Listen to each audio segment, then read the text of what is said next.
दुनिया में पक्षियों की 10,000 से भी ज्यादा प्रजातियां पाई जाती हैं। सभी के वही 2 पंजे, 2 पंख और एक गर्दन होती है। लेकिन इन्हीं में से एक ऐसा पक्षी है जिसकी एक अलग ही पहचान है, जो आसमान का सीना चीर के हजारों मीटर ऊपर 120 किलोमीटर प्रति घंटे की रफ्तार से उड़ता है, जो खुद से कई गुना वजन के शिकार को भी अपने पंजों में दबोच कर उड़ जाता है। और इसीलिए उसे पक्षियों का राजा कहा जाता है, जिसे हम बाज के नाम से जानते हैं। और एक बाज इतना ऊंचा मुकाम हासिल करता है अपनी ट्रेनिंग और अपने पुनर्जन्म की वजह से। अगर आप भी बाज की तरह इस दुनिया में एक मुकाम हासिल करना चाहते हैं, तो एक बाज के बाज बनने का पूरा सफर आपको जानना बहुत जरूरी है। क्योंकि 25 से 30 की उम्र में आने के बाद भी लोगों को रिस्क लेने से डर लगता है, लेकिन एक बाज के जीवन की शुरुआत ही रिस्क से होती है। जिस उम्र में बाकी पक्षियों के बच्चे सिर्फ चिचियाना सीखते हैं, उस उम्र में एक मादा बाज अपने बच्चे को पंजों में दबोचकर हजारों मीटर ऊपर आसमान की ऊंचाइयों में उड़ जाती है, उसे ये बताने के लिए कि तेरा जन्म आसमान का सीना चीर के सबसे ऊपर उड़ने के लिए हुआ है। तेरा जन्म पक्षियों का बादशाह बनने के लिए हुआ है। जमीन से हजारों मीटर ऊपर ले जाकर मादा बाज उसे अपने पंजों से छोड़ देती है, और यहीं से शुरू होती है उसकी हाई रिस्क ट्रेनिंग। वो चूजा जमीन की तरफ तेजी से गिरने लगता है, थोड़ा नीचे आता है तो उसके पंख खुलने लगते हैं। नीचे आते आते वो अपने पंख फड़फड़ाने लगता है, लेकिन वो अभी तक उड़ना नहीं सीखा है। वो जमीन से कुछ ही मीटर ऊपर होता है। ऐसा लगता है कि कुछ ही सेकंड्स में इसका जीवन समाप्त हो जाएगा, लेकिन अचानक एक पंजा उसे अपनी गिरफ्त में लेता है और वापस आसमान में उड़ जाता है। वो पंजा होता है उसकी माँ का, जो उसके पीछे उड़ रही थी।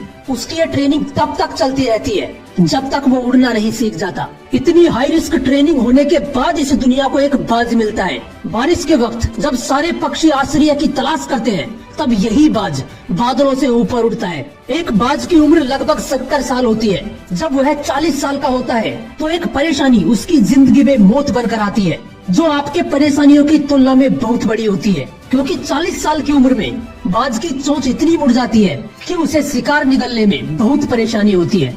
उसके पंख भारी हो जाते हैं, छाती से चिपकने लगते हैं, जिससे उड़ना बहुत मुश्किल हो जाता है। उसके पंजे लंबे और लचीले हो जाते हैं, जिससे वो शिकार को सही से नहीं पकड़ पाता। अब उस बाज के पास सिर्फ 3 रास्ते होते हैं। पहला, वो अपना शरीर त्याग सकता है। दूसरा, गिद्ध की तरह छोड़े हुए भोजन पर निर्भर हो जाए। और तीसरा, सबसे कठिन और पीड़ादायक रास्ता, अपने आप को पुनः स्थापित करने का, फिर से आसमान का सीना चीर के उड़ने का। और वो इसी तीसरे रास्ते को चुनता है और अपने पास की सबसे ऊंची चोटी पर पहुंच जाता है। वहां पर अपना घोंसला बनाता है और फिर शुरू होता है परेशानियों को जड़ से उखाड़कर फिर आसमान में उड़ने का सफर। वो अपनी चोंच को एक चट्टान पर मार मार कर तोड़ देता है, लहूलुहान हो जाता है और इंतजार करता है फिर से नई चोंच उगाने का। उसके बाद अपनी नई चोंच से अपने ही पंजों को काट देता है और फिर इंतजार करता है पंजों के उगाने का।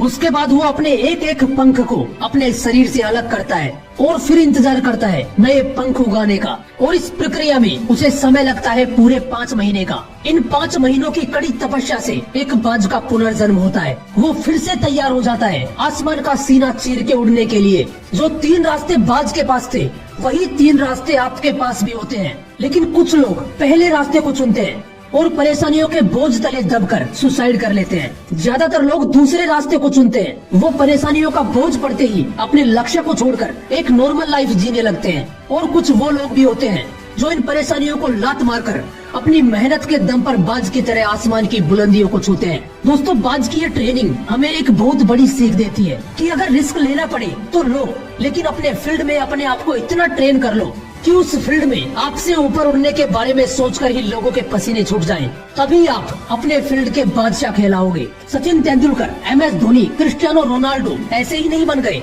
इन्होंने सबसे पहले ट्रेन किया अपने आप को, फिर इतनी ज्यादा मेहनत करी कि इन्होंने अपने फील्ड में सबकी फाड़ के रख दी। इसलिए एक बाज की तरह बनो। जय हिंद, वंदे मातरम।